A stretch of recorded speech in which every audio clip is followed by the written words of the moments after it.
चल हो जा शुरू।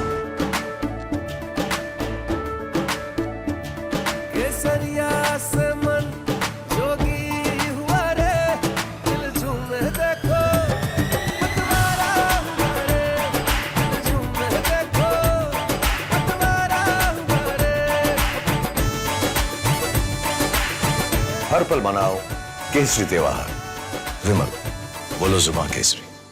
याद करिए उस वक्त के होम मिनिस्टर जनाब राजनाथ सिंह जी, जब भी वो पीडीपी के साथ बैठ के प्रेस कॉन्फ्रेंसें करता था, वो हमेशा ये कहता था कि बस हमने कश्मीर का फाइनल सेटलमेंट, आखिरी फैसला करना है। वो ये नहीं कहते थे कि फैसला क्या होगा, वो ये नहीं कहते थे कि आखिरी इलाज क्या होगा। वो सिर्फ पीडीपी के साथ बैठ के कहते थे कि हमने आखिरी हल कश्मीर के मसले का करना है। और हम बार बार उनसे पूछते थे, बताइए ना ये आखिरी हल क्या है, इसका मतलब क्या है। पता चला हमें 2019 में, क्योंकि उन्हीं राजनाथ सिंह ने फिर पार्लियामेंट में कहा कि इस 370 को हटाने की बुनियाद जो है हम पिछले 5 साल से बनाते आ रहे हैं।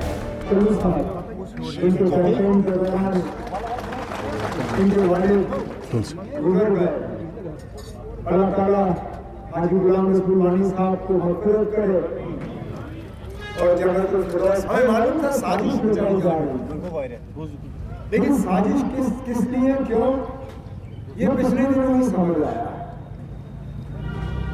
वजह उन्होंने मुगल रोड का दिया होगा, मौसम का दिया होगा, बाकी, लेकिन मकसद यही था कि किसी न किसी तरह होम मिनिस्टर साहब को यहाँ लाके इलेक्शन में उनको दखल देना था। नहीं तो कोई मतलब ही नहीं बनता था इलेक्शन पोस्टपोन करने का।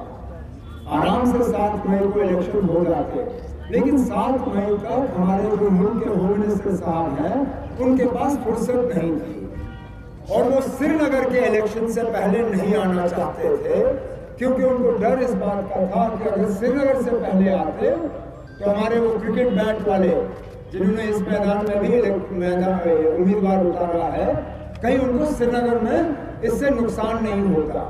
तो उन्होंने सोच समझ के अनंतनाग का इलेक्शन जो है पोस्टपोन करा के 6ठे फेज में किया, ताकि इलेक्शन से पहले होम मिनिस्टर साहब यहाँ आए, हुकूमत के जो लोगों से मिले, यहाँ अपने बीजेपी के लोगों से मिले। मकसद उनका सिर्फ इतना ही है कि किसी न किसी तरह जनाब मियां अल्ताफ साहब को जो है नुकसान पहुंचना चाहिए, क्योंकि यहाँ ये इलेक्शन जो है, ठीक है मैदान में उम्मीदवार बहुत हैं, लेकिन ये इलेक्शन जो है दो तरफ के सोच के दरमियान। एक तरफ से वो लोग जो फिरका परस्त हैं, जो मजहब की लड़ाई करवाना चाहते हैं, जो लोगों को तकसीम करना चाहते हैं, जो हमारी आवाज़ कमज़ोर करना चाहते हैं, जो किसी न किसी तरह या तो कश्मीर को जम्मू के साथ लड़वाने की कोशिश करते हैं, हिंदू को मुसलमान के साथ लड़वाने की कोशिश करते हैं, कश्मीरी को गैर कश्मीरी के साथ लड़वाने की कोशिश करते हैं, पहाड़ी को गुजर के साथ लड़वाने की कोशिश करते हैं। एक तरफ से वो लोग हैं, दूसरे तरफ से एक उम्मीदवार इंडिया ब्लॉक के तरफ से, जिसमें नेशनल कॉन्फ्रेंस, कांग्रेस, सीपीएम, बाकी तंजीमें, जिनका मकसद ये है कि फिरका परस्ती कम हो, मजहबी फसाद कम हो, लोगों को हम जोड़ के चलें, लोगों को तकसीम ना होने दें। और हकीकत यह है, अगर आप देखें तो बाकी तमाम उम्मीदवार कहीं ना कहीं उन फिरका परस्तों की मदद कर रहे हैं, जिनकी मुखालफत और जिनको हराने के लिए आज जनाब मियां अल्ताफ साहब मैदान में खुद उतरे हुए हैं इस इलेक्शन में हिस्सा लेने के लिए। यहाँ वो लोग हैं मैदान में जिनको आज कहीं ना कहीं ये बात पसंद नहीं है कि मियां साहब जो है एक रूहानी ताकत रखते हैं, एक रूहानी लीडर है, कि मुफ्ती मोहम्मद सैयद साहब जो है वो मर्द मोमिन है। उस वक्त उनको ये बात जो है खटकती नहीं है, उनको उस वक्त उनको ये बात जो है बुरी नहीं लगती कि मजहब और इन चीज़ों का इस्तेमाल हो रहा है। आज वो ये कह के वोट मांग रही है कि मियां अल्ताफ साहब जो हैं वो यहाँ के नहीं हैं, वो अनंतनाग रजौरी पार्लिमानी हल्के से ताल्लुक नहीं रखते। चलिए इस बात को हम एक मिनट के लिए भूल जाते हैं कि मियाँ साहब के रिश्तेदार जो हैं वो रजौरी में भी हैं, वो यहाँ पे भी हैं, वो कोकरनाग में भी हैं, हर तरफ हैं। लेकिन महबूबा जी आप मुझे ज़रा कम से कम ये तो बताएं, जो मैंने खुद श्रीनगर से अपना दूसरा इलेक्शन लड़ा था कोई 15 साल पहले, उसमें तो आप मेरे खिलाफ इलेक्शन लड़ रही थी।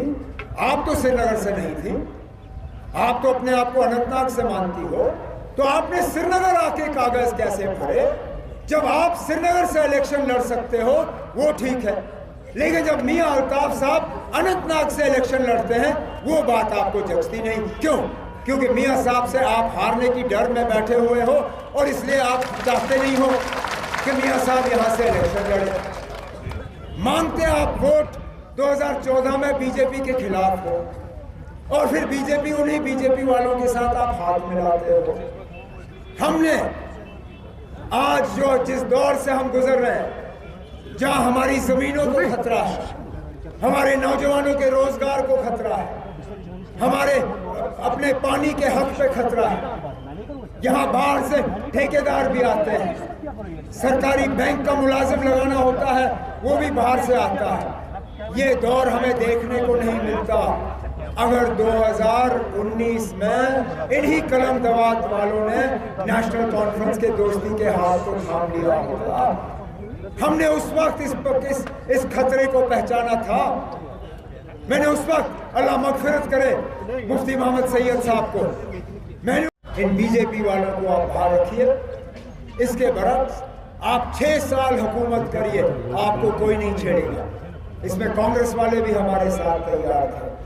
2021 तक वो हुकूमत चलती, आज हमारा झंडा भी होता, आज हमारी अपनी आइन होती, आज हमारी जमीनों पे हमें खतरा नहीं होता, हम इस तरह बेइज्जत नहीं होते। बीजेपी ने यहाँ जो है हमें बदनाम नहीं किया होता। काश उस वक्त हमारी उस दोस्ती के हाथ को थाम लिया गया होता, लेकिन लम्हों ने खता की, सदियों ने सजा पाई। पता नहीं कब तक हम इस लड़ाई को जो है लड़ते रहेंगे अपने हकूक और अपने लिए इंसाफ हासिल करने के लिए। और अफसोस की बात यह है कि जिस दिन से बीजेपी पीडीपी के साथ हुकूमत में आई, उस दिन से उन्होंने यहां से 370 हटाने का काम शुरू किया था। याद करिए उस वक्त के होम मिनिस्टर जनाब राजनाथ सिंह जी, जब भी वो पीडीपी के साथ बैठ के प्रेस कॉन्फ्रेंसें करता था, वो हमेशा ये कहता था कि बस हमने कश्मीर का फाइनल सेटलमेंट, आखिरी फैसला करना है। वो ये नहीं कहते थे कि फैसला क्या होगा, वो ये नहीं कहते थे कि आखिरी इलाज क्या होगा, वो सिर्फ पीडीपी के साथ बैठ के कहते थे कि हमने आखिरी हल कश्मीर के मसले का करना है। और हम बार बार उनसे पूछते थे, बताइए ना ये आखिरी हल क्या है, इसका मतलब क्या है। पता चला हमें 2019 में, क्योंकि उन्हीं राजनाथ सिंह ने फिर पार्लियामेंट में कहा कि इस 370 को हटाने की बुनियाद जो है हम पिछले 5 साल से बनाते आ रहे हैं। जगह दिखाएं जहां पे महबूबा जी ने तकरीर की हो बीजेपी के खिलाफ। जम्मू का इलेक्शन था जहां रमन भल्ला साहब इलेक्शन लड़ रहे थे, वहां जनाब फारूक अब्दुल्ला साहब ने प्रोग्राम किए, मेरे बाकी साथियों ने वहां कैंपेन किया। मुझे एक जगह दिखाइए जहां महबूबा जी ने 5 मिनट के लिए वहां जाके बीजेपी के खिलाफ तकरीर की हो। इसलिए मैं कहता हूं ये इलेक्शन सिर्फ उम्मीदवारों का नहीं है, ये इलेक्शन उन 2 सोचों के दरमियान है। एक तरफ से फिरका परस्ती और दूसरी तरफ से हम लोग, और बाकी तमाम उम्मीदवार जो इस मैदान में है, उन्होंने कहीं ना कहीं इन फिरका परस्त ताकतों को जो है उनकी मदद की है। और आपने नुमाइंदा भेजना है, आपने नुमाइंदा यहां से दिल्ली भेजना है। अब आप तय करिए, आपको नुमाइंदा वो चाहिए जिसने पहले ही बीजेपी के साथ हाथ मिलाया हो, जो लड़ने के लिए वहां तैयार ना हो। उन्होंने पहले भी यहां पार्लियामेंट मेंबरी की है। आपको उनकी 5 मिनट की कोई तकरीर याद है? ले लेंगे। ये मुसलमान आएंगे बाबरी मस्जिद पे, राम मंदिर पे बाबरी मस्जिद का ताला लगाएंगे। अब नया इन्होंने शोशा शुरू किया है कि इलेक्शन जो है नरेंद्र मोदी और राहुल गांधी के दरमियान और तरक्की और जिहाद के दरमियान है, जैसे मुसलमानों को जिहाद के अलावा और कुछ आता ही नहीं है। क्या हम तरक्की में शामिल नहीं होना चाहते? क्या हमारे बेटों को हक नहीं है, हमारे नौजवान भाइयों को हक नहीं है कि रोजगार में इनको हिस्सा मिले? क्या तरक्की में हमारा कोई हिस्सा नहीं होना चाहिए? सिर्फ जलील करने के लिए हमारे मस्जिदों पे ये बुलडोजर लगाते हैं, हमारे दरसगाहों पे ताले लगाते हैं, हमारे दारुल उलूम पे जो है बंद किया जाता है उनको, हमारे बच्चियों को स्कूल और कॉलेज नहीं जाने दिया जाता है जब तक वो हिजाब और दुपट्टा ना उतारे। क्या यही दौर हम यहाँ कश्मीर में लाना चाहते हैं? क्या इस तरह के हालात हम यहाँ पैदा करना चाहते हैं? इसलिए बहुत जरूरी है कि जब आप वोट डालें तो ये समझ के डालें कि क्या हमने फिरका परस्त ताकतों की मदद करनी है या फिरका परस्त ताकतों को कमजोर करना है। अगर मदद करनी है तो तीसरे नंबर बटन के अलावा कोई भी बटन दबाएं, फिरका परस्त ताकतें जो है वो मजबूत होंगी। लेकिन अगर हमने फिरका परस्त ताकतों को रोकना है, अगर उनको कमजोर करना है, अगर हमारे दीन और मजहब के खिलाफ जिस तरह रोज हमले हो रहे हैं, अगर हमने उसको रोकना है तो रोकने का एक ही तरीका है, हमने अपनी कीमती वोट का इस्तेमाल करके तीसरे नंबर बटन को दबा के मियां अल्ताफ साहब को यहाँ से कामयाब करके भेजना है। सर कुछ नहीं सुन रहे sir.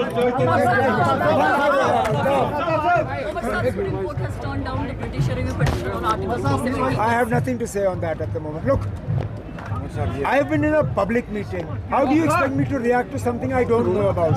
Let me find out what's happening, then I'll react. क्या है ना ये Once again, we are seeing the Mirwais as well honored that the case on cases Rahman Mirwais and again happened during the public meeting. How do you expect me to react to something that has happened while I've been sitting on stage? happened yesterday. I have not seen anything.